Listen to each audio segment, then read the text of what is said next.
ensinar a fazer um vídeo rápido pra vocês. 5 coisas que Deidara faria no Minecraft. Claramente de tudo. Eita, ele vai fazer tudo.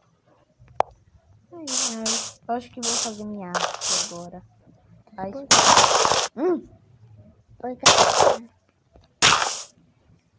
deixa eu colocar aqui.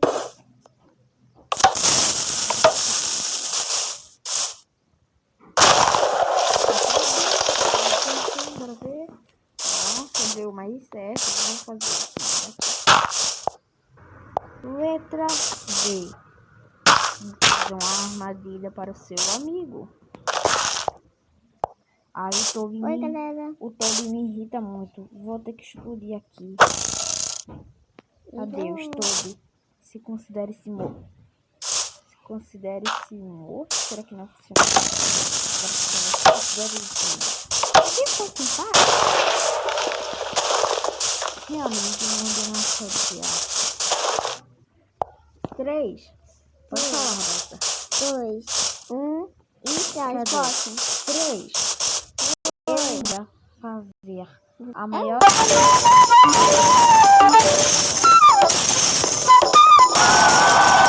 Vamos escolher outro, né? Não tem. Ele ia fazer muitos creepers no Minecraft.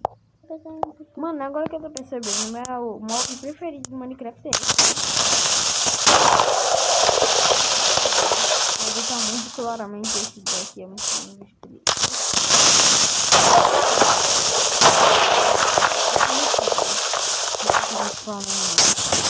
Eu amo esse.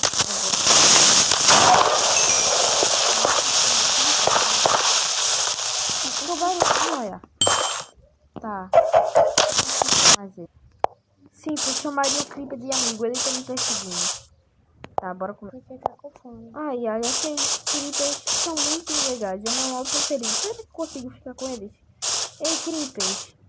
Olá.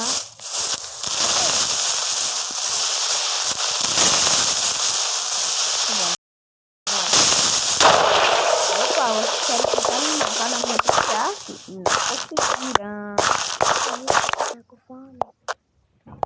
5. Se explodir inteiro só para matar o Sasuke. Droga, o Sasuke é muito poderoso. Como é que eu vou vencer ele? Já sei. Eita, tô com a máscara, né? Esqueci que eu tô com a máscara. Eu não preciso mais ficar fazendo aquelas explosinhas. Por que na minha vida já não tem mesmo nada? Então não faço que prepare para morrer.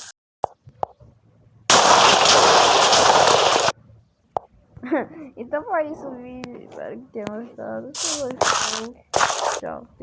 Tchau, galera.